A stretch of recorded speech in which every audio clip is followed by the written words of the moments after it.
Rather than the formality of Congress people. We're all veterans and we all know a good fight when we see it. So this is brother and sisterhood morning. Good morning. Good morning. Okay. People be coming in. We haven't formally started the program, so I just want to share some. There's my buddy here. I remember so well when you want to see me? Okay. I see that. Okay. You're right. I remember, Ron, you might as well come on up here because I'm just sharing. Where's Emil? Emil, give me the program as it exists because this is pre-program type of talk. But when I see the World War II veterans coming in here, it reminds me of when I went to after Korea, I had a pocket full of money when I was discharged. I had the Purple Heart, the Bronze Star, 4 battle stars, 4 stripes. I look good. But when I went to get a job, I'd forgotten completely that I was a high school dropout. I thought I was just bad, infantryman, artilleryman, the red scarf around my neck and everything. So I got a job back in the garment center, pushing one of them hand trucks. And one rainy morning, the hand truck slipped out of my hand and boxes scattered all over 36th Street and 6th Avenue. And the cop cussed me out for messing up traffic. I went straight to the VA and told them I need some help. I am telling you, everybody in that VA was a white disabled veteran from World War II. They had no idea where Korea was, and they didn't care. I had to demonstrate in 3 days in the VA because I was the first one over there. So we were the first ones back.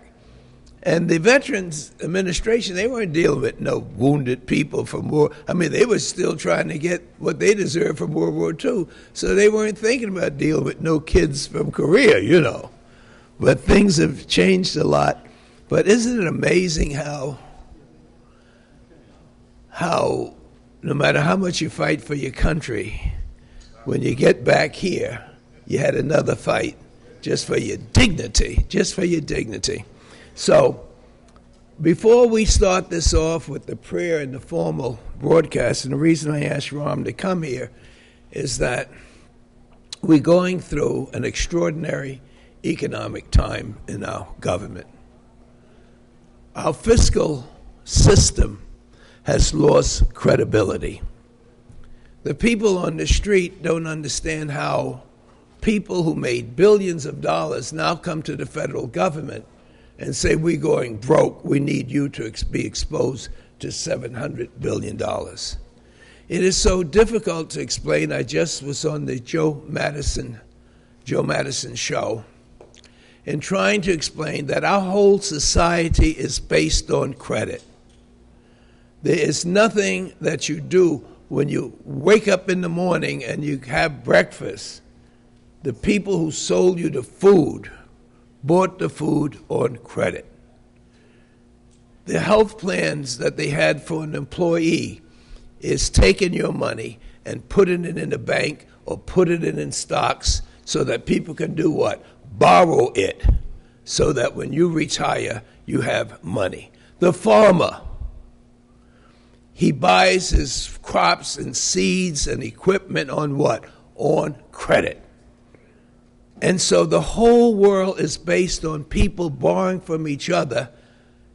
And the United States of America is the heart of the system that the world depends on. So he said, well, what has that got to do with me? I didn't screw up the system. Why should I be exposed to it? It's called confidence. Jesse Jackson and Joe Madison was talking about why don't you just loan them the money? I said, well, if you're talking about confidence and you had the Joe Madison Bank and they were broke, if the United States government came in and said, we're going to buy a piece of the bank, then the people might say, well, we know the bank's in trouble, but if the United States government is buying equity in the bank, I trust it. But if you were to say you're going to loan them some money and they already broke, that ain't going to help much. And so you're really helping the people who caused the problem out of greed that started just like a small dream and telling somebody, why do you rent when you should own? You should rent an automobile, but you should own your home. Sounds good. So I don't have any money. Don't worry.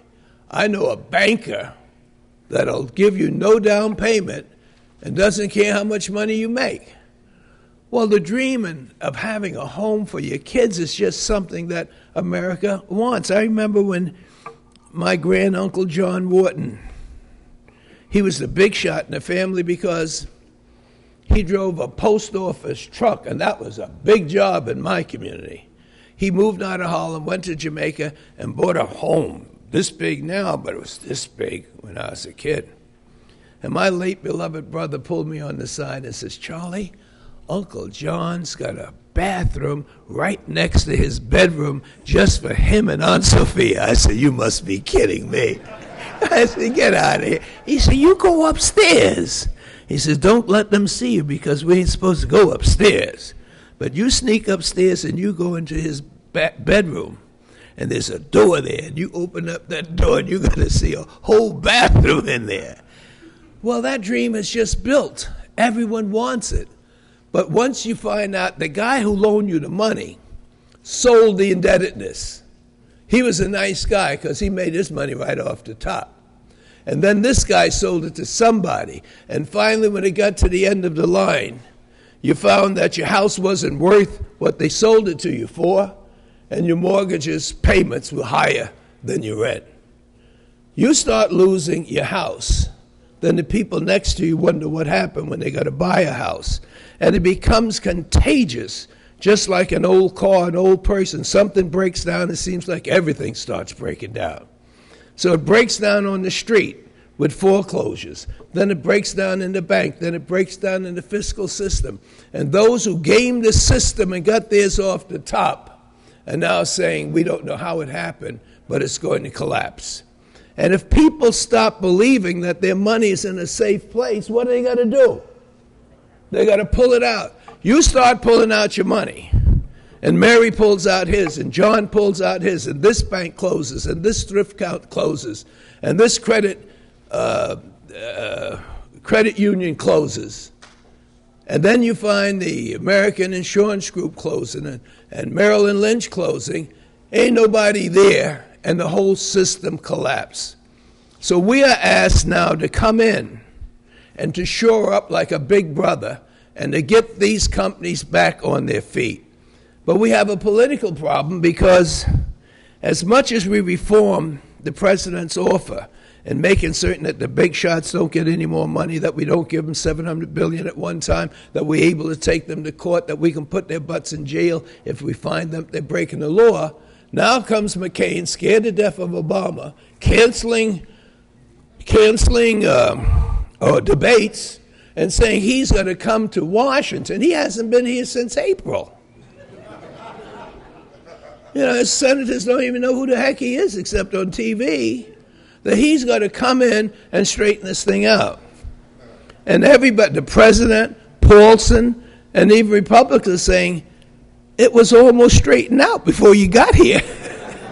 You know, so now do you have to mess it up so you can say that you straightened it out?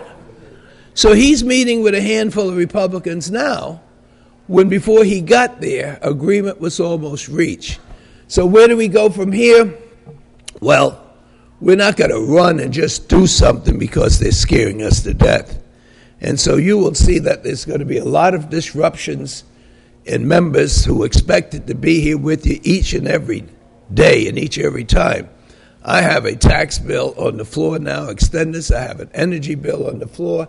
and I'm meeting with Pelosi this morning to see what we have to do to make this package work. The people in the streets are angry as hell, and we have the responsibility of trying to explain to them why it is so important that we go to the very same people who caused the problem to bail them out. But without them, we ain't got nothing. We ain't got our houses, we ain't got our pensions, we don't have our thrift accounts. We got to shore up the system. And so I'm going to have to leave at some point in time. Cedric, what time is the Pelosi meeting?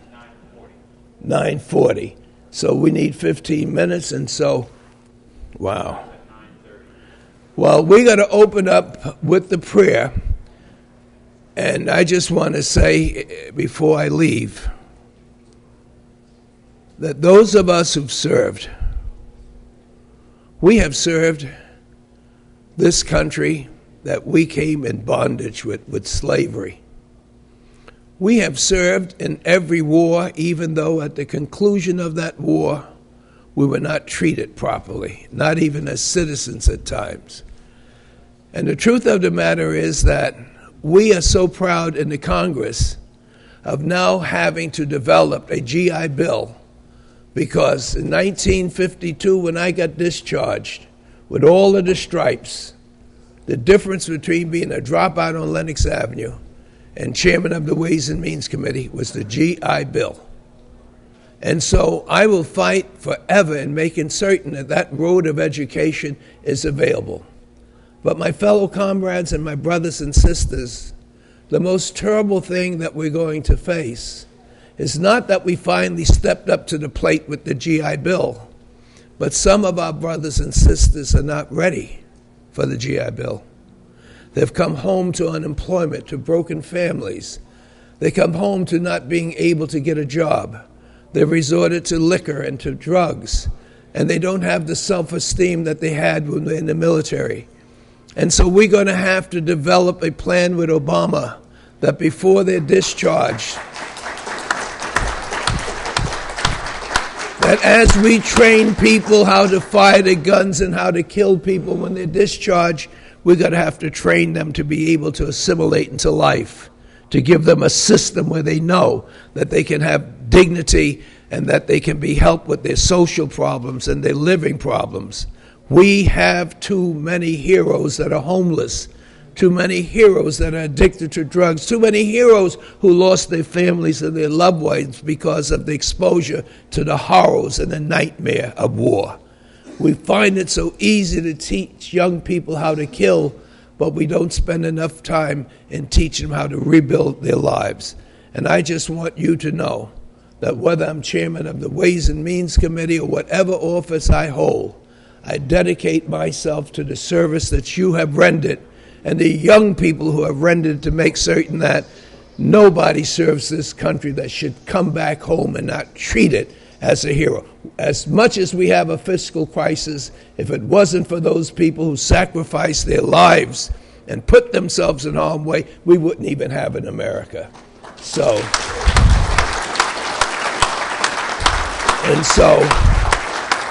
this whole program started with Rahm Amstead about 20 years ago.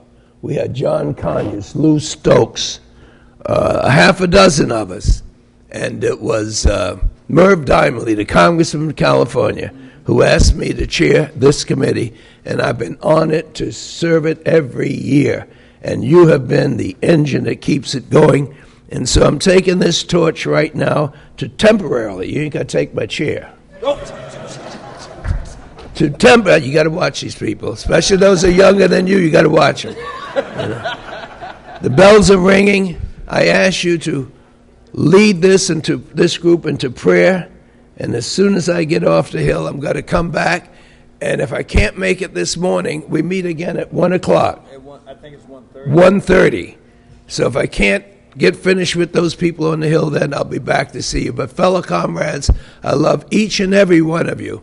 You're more special than anyone. You've made the sacrifice. You deserve the respect, and our young people deserve our support. God bless each and every one of you.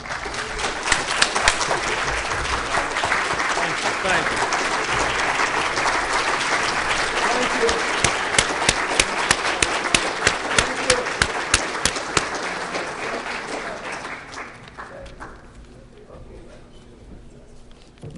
I don't have the thing in front of me. Your last name? Bryant, Leon Bryant. All right. We're going to have opening prayer by Senior Pastor Leon Bryant.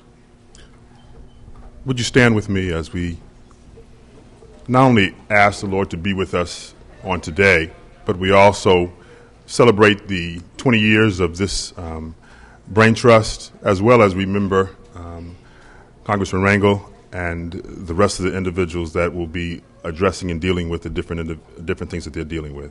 If you touch and agree with someone,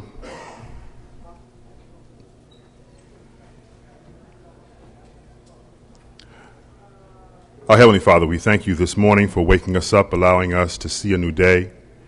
We thank you for giving us traveling mercies from the east and the west, from the north and the south. We thank you for allowing us to come here to celebrate the 20 years of the Braintrust and your guidance in directing them through the years of their allowing for the voice of veterans to be heard, speaking truth to power.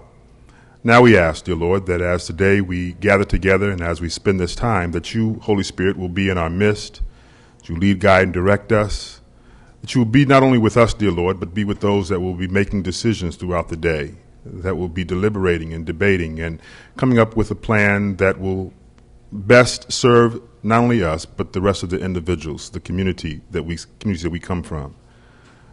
Lord, we thank you for your watch care over us and the blessings of this day. And now, as your servant, your warrior David prayed, let the words of our mouth and the meditations of our heart be acceptable in thy sight, O Lord, our strength and our Redeemer. In Jesus' name, all the people said, amen.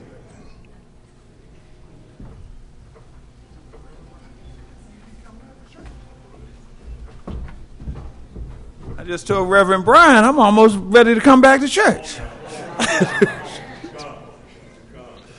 Listen, we're going to start the program in about 5 minutes. We have a musical prelude by the U.S. Marine Corps Band. All right? So in the meantime, get to know one another.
All right, can I get your attention, please? May I have your attention, please? All rise for the presenting of the colors, and please remain standing for the national anthem.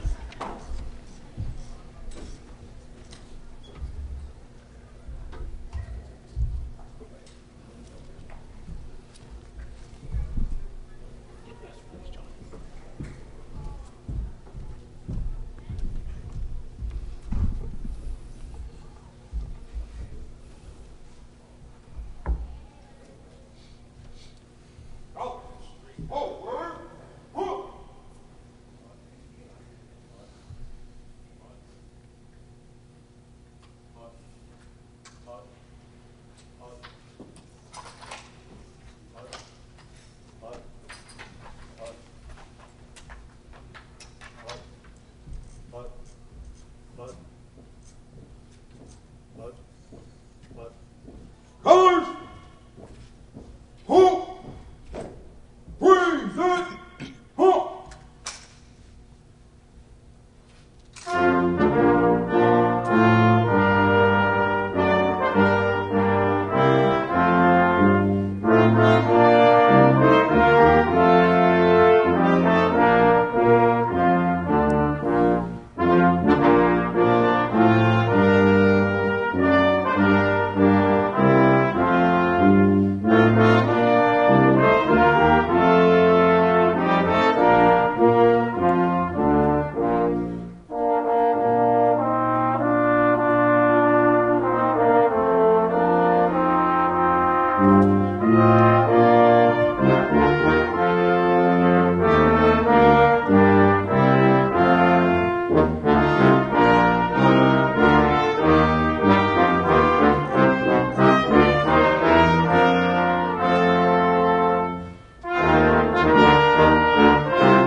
Nice to see you again.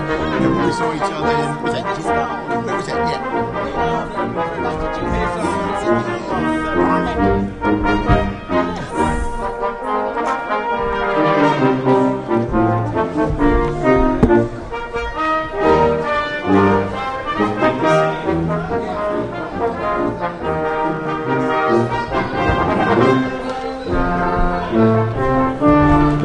His name is Ron Arnstead.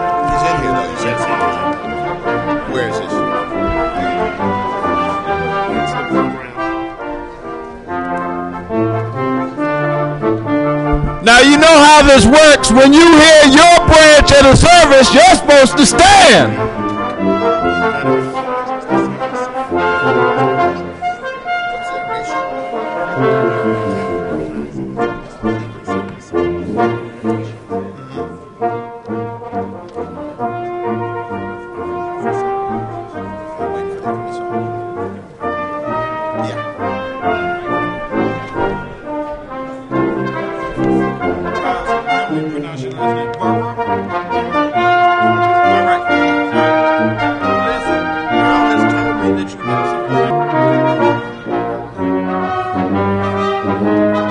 Listen,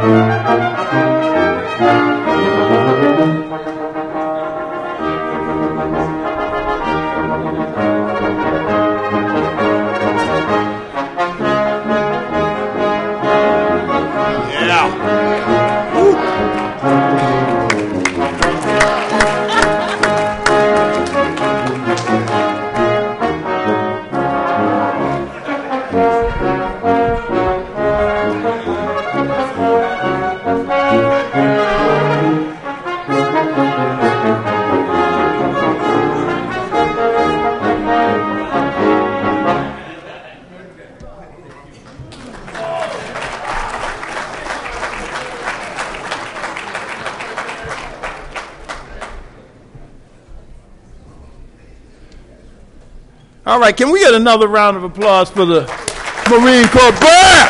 Yeah! Yeah!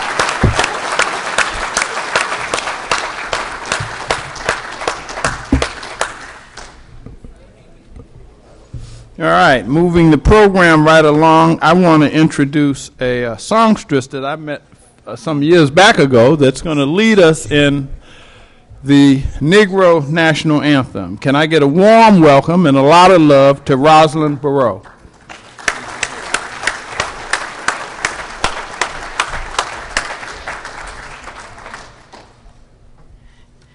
Good morning. Will you stand and join me, please?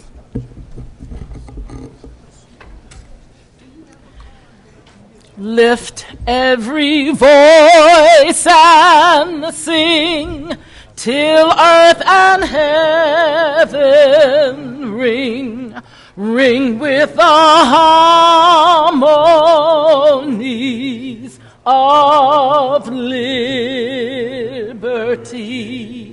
Let our rejoicing rise as the listening skies. Let it resound loud as the rolling sea. Sing a song full of the faith that the dark past has taught us. Sing a song full of the hope that the present has brought us. Facing the rising sun of a new day begun, let us march on till victory is won. Thank you. Will you be seated? And I will sing a little prayer. God bless America, land that we love. Stand beside her and guide her through the night with a light from above, from the mountain to the prairie, to the ocean, white with foam. God bless America, my home, sweet home. God bless America, my home, sweet home. All right, all right.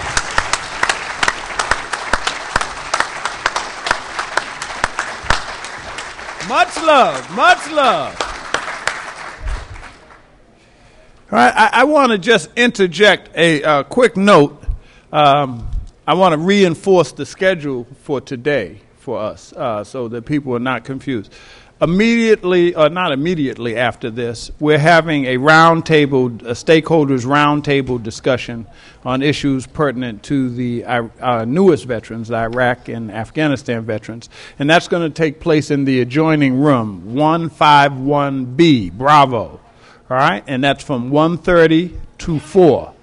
This evening from 6 to 9, we are having a reception and award ceremony at the Grand Hyatt Hotel in the Constitution Room. I'm saying this because historically we always have had it at the Doubletree Hotel, and I don't want people to go over there and in any sort of confusion about where the reception is. So once again, from 6 to 9 this evening at the Grand Hyatt Hotel in the Constitution Room, we're having our 20th anniversary reception and award ceremony, and it's open to everyone to attend. Please bring a friend, bring a couple of friends. All right? With that said, I want to introduce Reverend James Forbes from Healing of the Nations Foundation. Can we give a warm welcome to Reverend James Forbes for some opening remarks?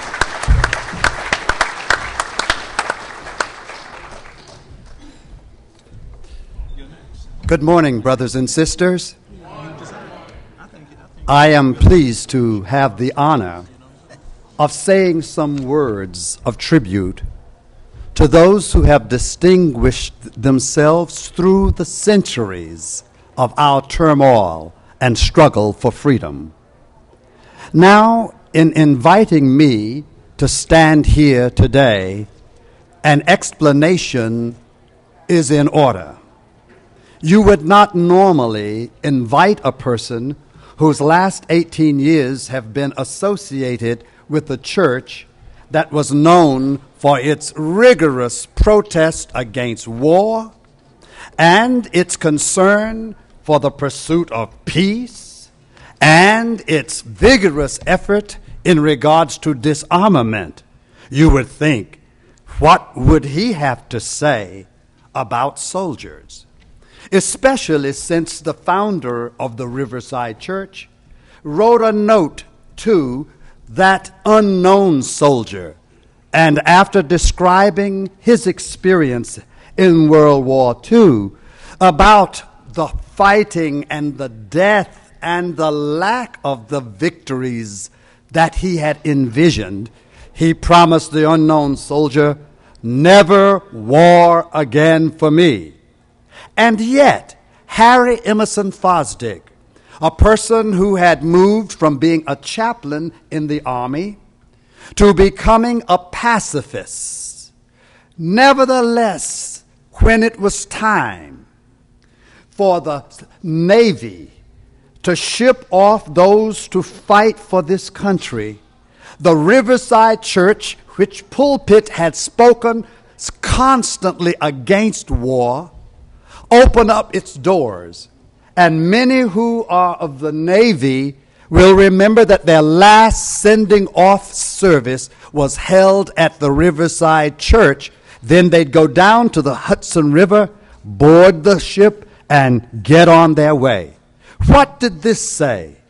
It said that those who would claim the virtue of high ideals and pursue their values in relative tranquility can never be contemptuous of those who have fought in order to create the conditions under which they could pursue their ideals. I am also reminded of my experience when my brother in the civil rights movement at Shaw University headed up a protest against the segregation and discrimination at Woolworth. He and the students at Shaw University fought and were arrested, beat over the head, attempting to get freedom. And I must confess that after the doors were open and the opportunity to sit down at the lunch counter, I, one who had never marched at that time, I was the first one to sit on a stool to buy my hot dog with my mustard and ketchup and a big orange. Isn't it so true that many of us are willing to enjoy the benefits that have been won through the life struggle of those who we often forget? But today is a day of tribute, a day to say thank you for those who gave blood, sweat, and tears that we might have a participation in a democratic society.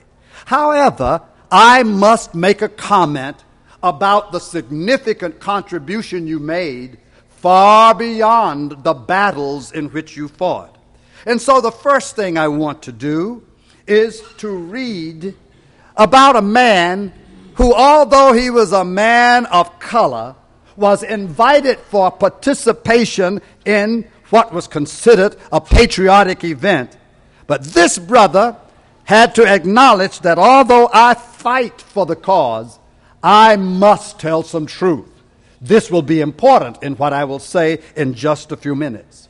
Frederick Douglass, in the year 1852, in Rochester, New York, still really considered a slave, though people in London had paid the money to purchase his freedom. He was there as a representative of the slaves of America. Frederick Douglass stood up and talked about the value of a day to celebrate independence and those patriots who had given their lives, obviously including Crispus Attucks. But he had some truth to tell. After celebrating the victory of those who in the Revolutionary War had purchased our freedom from the crown, he then says in his speech, representing the slaves of America, "What to the American slave is your 4th of July? I answer, a day that reveals to him, more than all other days in the year, the gross injustice and cruelty to which he is the constant victim. To him, your celebration is a sham, your boasted liberty an unholy license, your national greatness swelling vanity.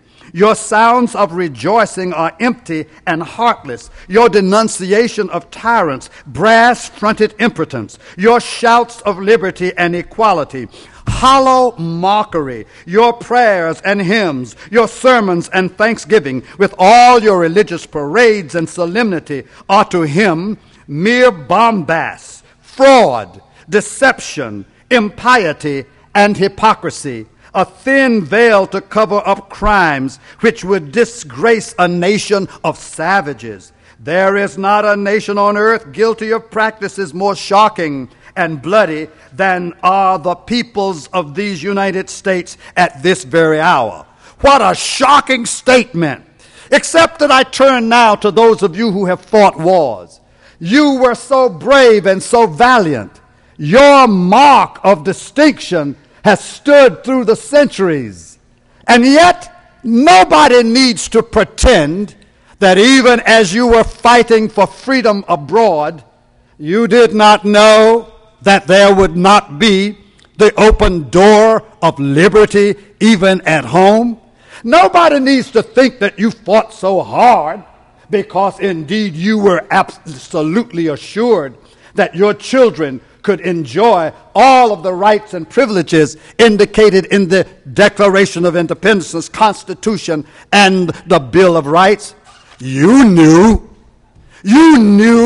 that even after your tour of duty abroad, you would come back to a nation that still had not found the way to celebrate your uniqueness as a human being under God.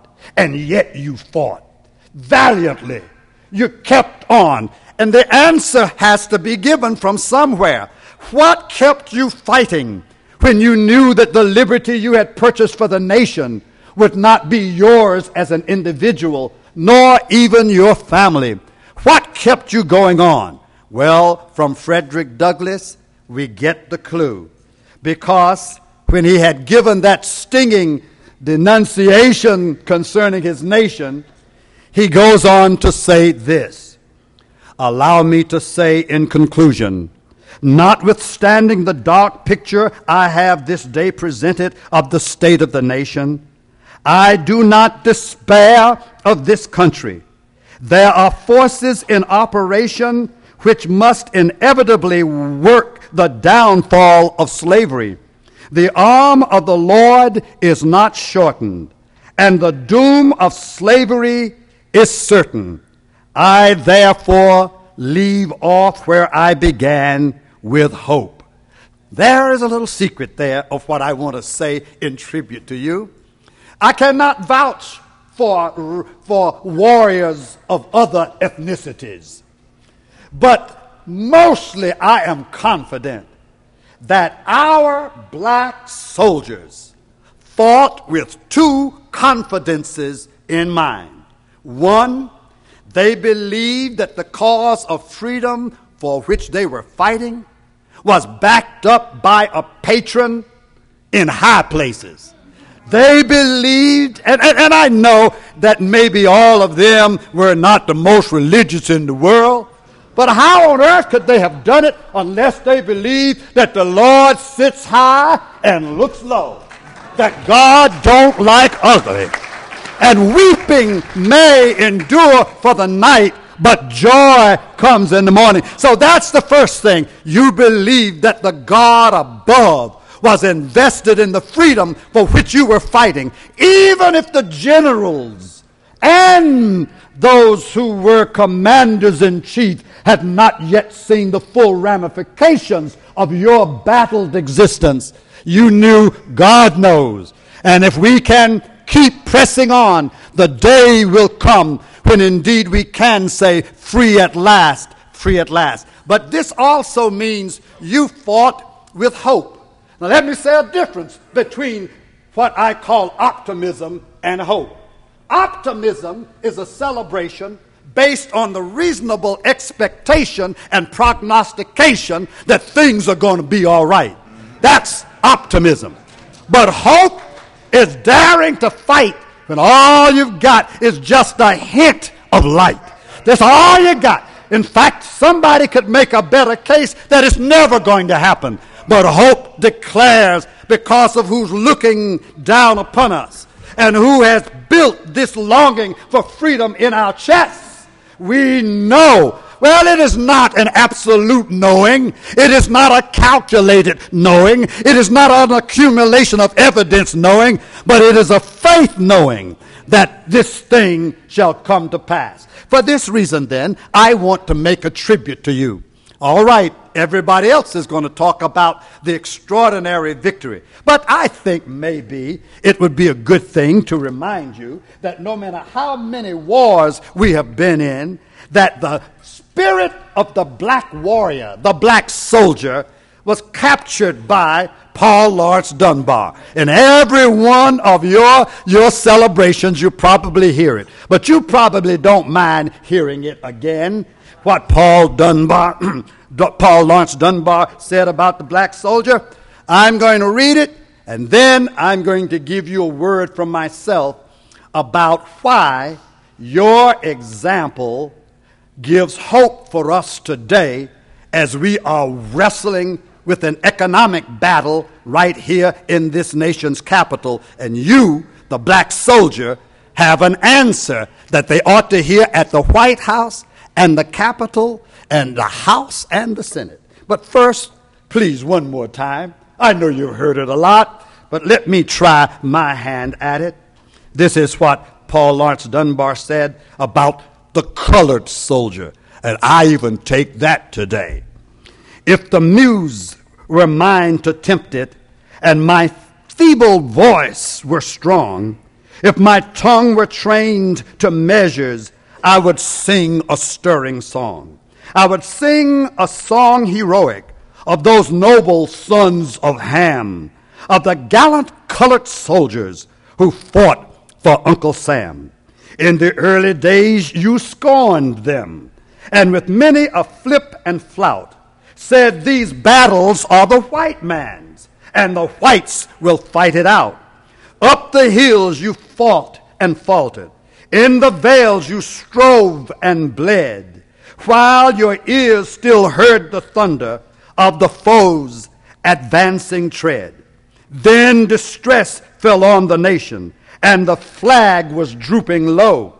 Should the dust pollute your banner? No, the nation shouted no. So when war in savage triumph spread abroad his funeral pall, then you called the colored soldier, and they answered to your call. And like hounds unleashed and eager for the lifeblood of the prey, sprung they forth and bore them bravely in the thickest of the fray. And where the fight was hottest, where the bullets fastest fell, there they pressed unblanched and fearless at the very mouth of hell. Ah, they rallied to the standard, to uphold it by their might. None were stronger in the labors, none were braver in the fight. For the blazing beach of Wagner to the plains of Olustee, they were foremost in the fight of the battles of the free. Let me read the last stanza. And their deeds shall find a record in the registry of fame. For their blood has cleansed completely every blot of slavery stain. So all honor and all glory to those noble sons of Ham, the gallant colored soldier who fought for Uncle Sam. That's you. But now let me say something personal. Let me say something personal. The black soldier, what was his difference from the others? Not just his color, not just his valor, but the cause for which you fought. And because you knew the enemy, let me say a word about the enemy. The enemy was not the Korean, the German, nor even the Russian, nor was it even the white man in the Civil War. The enemy was tyranny, bigotry. The enemy was inhumanity, so that no matter in whom it is found, you and I together are called upon to fight against it. Whether on a battlefield beyond the sea, or whether in the streets of our cities, wherever bigotry, inhumanity, oppression is found, there we are fighting that cause. You believed in that cause. And for that reason, you enlisted all of us. For the power of the civil rights movement could not be understood apart from the fierce determination of black soldiers who had completed their tour of duty and came back here and found there was another unassigned tour of duty, but their hearts engaged them nonetheless. Now, here's what I think. The black soldier taught us something. Number one, if it's fighting against oppression, you already had a Head Start program before you went to boot camp.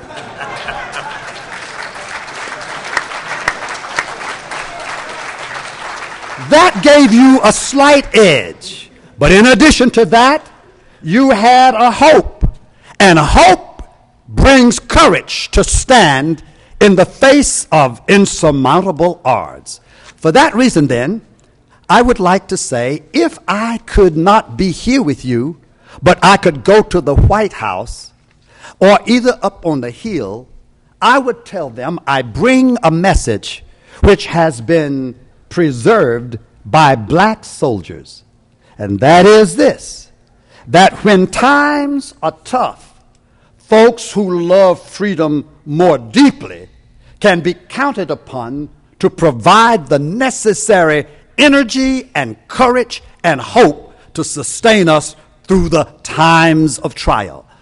Our nation is at war. Not today talking about Iraq. I'm not today talking about Afghanistan. I'm not today talking about Darfur.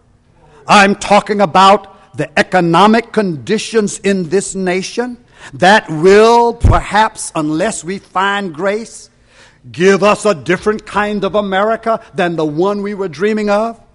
And I'm going to ask them at the White House and at the Congress and at the Capitol that if you really are in trouble, just as Dunbar said, notice what I'm saying, if you're really in trouble, you should make sure that you find a way to access the hope, the wisdom, the endurance of your black citizens. And by the way, I don't intend a political statement here today, but I just want to say that when you look for tribute, let me tell you what it looks like. 40 years ago, Bobby Kennedy and Martin Luther King Jr.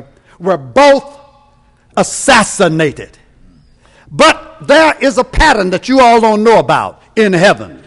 When you die for a cause, every 40 years there's a meeting in heaven, and God calls you together to say, you died fighting for a cause, but you didn't live to see it out. And so on the 40th anniversary, it feels like to me, maybe God has called Bobby Kennedy and Martin Luther King together and say, I want you to look down on earth, and you will discover that the issue of black folks is more important today as they hold the prospect. And the reason the nation might want to consider for its next leader somebody who has been nourished by you is because that person will inspire the kind of courage, the confidence, and the hope that was manifested in the black soldier. And you lived to tell about it. I pray that this nation will not think that the problems are too great. All they need to do is to call some folks in who've had a head start in trouble, who've been fighting for liberty and survival a long time. We could become the model. We may, in fact, and this is what I say in closing, we may indeed save America. Because if they plug into and tap into that courage and that diligence and that competence and that longing for freedom that was in you, then maybe my grandma was right. You see, it's not just you black soldiers together. Grandma used to say, I'm a soldier in the army of the Lord. And she said that, and I guess maybe that's what I want to say. I'm on the battlefield, and I'm going to stay there until, like you, we hear that the victory has been won. Congratulations. Thank you for what you've done.